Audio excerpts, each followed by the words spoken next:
নমস্কার বন্ধুরা, আমার রান্নাঘরে সবাইকে স্বাগত। এখন তো ওয়েদার চেঞ্জ হচ্ছে, সেই কারণে আমাদের ছোট ছোট ছেলে মেয়েদের ভীষণ সর্দি কাশি হচ্ছে, এমনকি বড়দেরও হচ্ছে।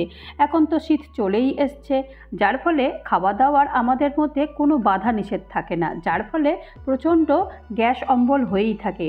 আর সেই কথা মাথায় রেখেই আজকে আমলকির দারুণ একটা হেল্পফুল রেসিপি শেয়ার করছি। আশা করি তোমাদের এই রেসিপিটা ভালো লাগবে। তো চলো দেরি না করে কিভাবে বানিয়েছি সেটা দেখে নিই।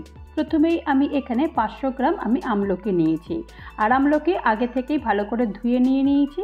ধুয়ে এখন চলো এবার কি করতে হবে সেটা দেখে নিই। তো প্রথমেই গ্যাস অন করে দিয়েছি, আর এরকম একটা কড়াই বা বোল এরকম বসিয়ে দিয়েছি, আর এর মধ্যে একটু জল দিয়ে দিয়েছি। জলটা ফুটে গেছে, তার উপরেই একটা এরকম ছাঁকনি দিয়ে দিয়েছি। ছাঁকনির ওপরে এই আমলকিগুলো সব দিয়ে দেবো।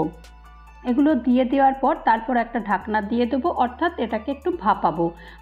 ভাপালে কিন্তু এই যে জিনিসটা বানাতে যাচ্ছে সেই জিনিসটা কিন্তু খুব ভালো হবে। তো মোটামুটি দেখো কালারটা তো একদমই চেঞ্জ হয়ে গেছে, তবু একবার আমি কাঁটা চামচ দিয়ে দেখে নিচ্ছি যে মোটামুটি সেদ্ধ হয়ে গেছে কিনা। দেখো একদমই সেদ্ধ হয়ে গেছে, এর থেকে বেশি কিন্তু সেদ্ধ করব না। তো এটাকে এখন তুলে নেবো, তুলে নিয়ে এরকমই একটা ছাঁকনি নেবো, ছাঁকনির মধ্যে এটাকে রাখবো। কারণ আমি যদি এটা থালার মধ্যে রাখি তাহলে নিচে জলটা জমতে পারে, তো সেই কারণে এরকম ছাঁকনি দিয়েই এটাকে ঝরাতে হবে, যাতে করে আমলকির মধ্যে একটুও জল না থাকে। আর এখন এরকম একটা মশলা তৈরি করে নিয়েছি, তো সেই মশলাটা কিভাবে বানিয়েছি সেটা একবার দেখে নিই। তো এখানে আমি 1 চামচ জিরে নিয়েছি, আর 2 চামচ এখানে মৌরি নিয়েছি, 2 চামচ এখানে আমি ধনে নিয়েছি, আর এখানে এখন আমি 1/2 চামচ কালো জিরে নিয়েছি, আর 1/2 চামচ মেথি নিয়েছি, আর 2টো শুকনো লঙ্কা নিয়েছি। সবগুলো নেওয়ার পর তারপরে এগুলোকে একটু ড্রাই রোস্ট করে নেব, একটু হালকা হালকা ভেজে নেব। তবে এই যে কালো জিরে আর মেথিটা দিয়েছি, দারুণ সুন্দর একটা গন্ধ বেরোচ্ছে, ভাজতে ভাজতে ভীষণ সুন্দর একটা গন্ধ বেরোচ্ছে।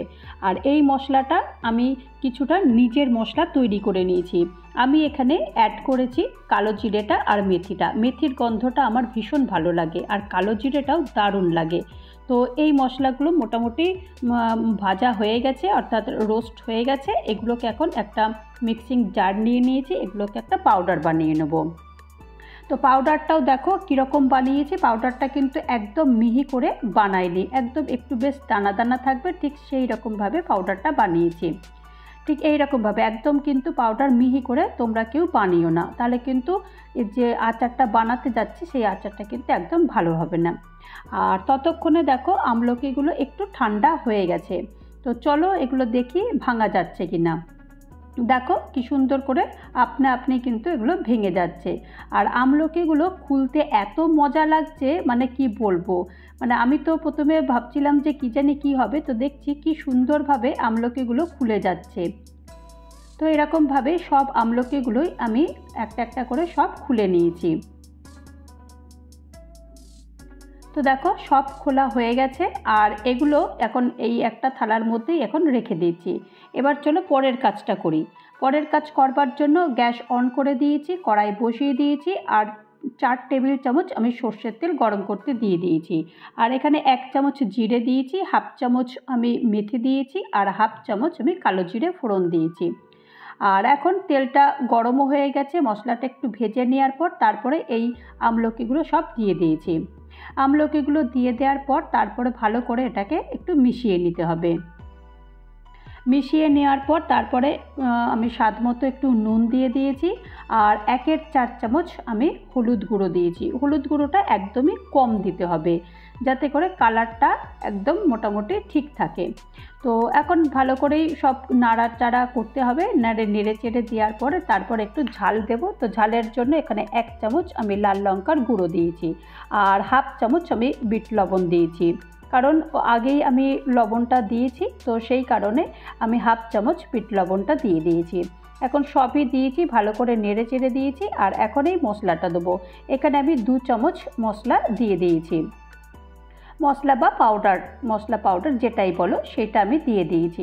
দিয়ে দেওয়ার পর তারপরে এটাকে ভালো করে এটাকে পুরো একদম মেশাতে হবে, যাতে করে মশলার সঙ্গে আর আমলকির সঙ্গে বেশ সব কিছু বেশ ভালো করে এটা মিশে যায়।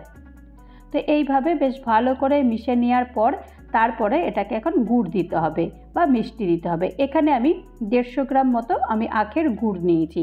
তোমরা চাইলে এখানে গুড়ের বদলে এখানে চিনিটাও ইউজ করতে পারো, তবে আমার যেন মনে হলো আমলকিটাও যেমন খুব আমাদের সাহায্য করে যে সর্দি কাশিতে, তেমনি গুড়টাও কিন্তু শীতকালে আমাদের খুব শরীরের পক্ষে খুব ভালো। তো সেই কারণে আমি এখানে গুড়টা ইউজ করেছি। তো গুড়টা দেওয়াতে দেখো কতটা জল বেরিয়ে গেছে। তো এই জলটা যতক্ষণ পর্যন্তটা না শুকোবে ততক্ষণ পর্যন্ত এইভাবে নেড়ে চেড়ে দেবো। তবে ঢাকনা কিন্তু একদম দেওয়া যাবে না, ঢাকনা দিলেই কিন্তু একদম জলটা বেরিয়ে যাবে।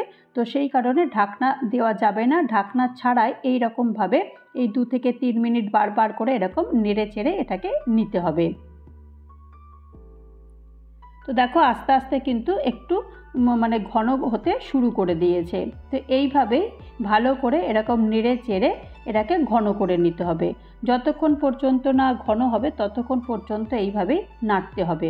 তো দেখো অনেকটাই ঘন হয়ে গেছে। আর এখন আমি 1 চামচ ভিনিগার দিয়েছি। আমি এই আচারটা অনেক দিন পর্যন্ত রাখবো ভেবে সেই কারণে আমি এটা ভিনিগারটা ইউজ করেছি। তোমরা যদি ভাবো যে বেশি দিন রাখবো না তাহলে ভিনিগারটা দিতে হবে না। তো এটাকে ঠান্ডা করব, ঠান্ডা করার পর তারপরে দেখাবো আচারটা কেমন হলো। তো দেখো পুরো ঠান্ডা করে দিয়েছি, একটা বোলের মধ্যে ঢেলে দিয়েছি। আর দেখো ঠান্ডা হয়ে যাওয়ার পর জুসটা কতটা ঘন হয়ে গেছে।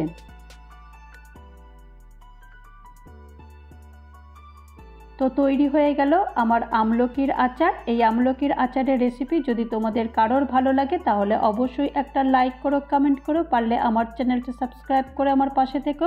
আর যারা নতুন বন্ধু হয়ে আমার চ্যানেলে ভিজিট করেছো তাদেরকে অজস্র ধন্যবাদ। ভালো থেকো, সুস্থ থেকো আর আমার চ্যানেলের সাথে থেকো। নমস্কার।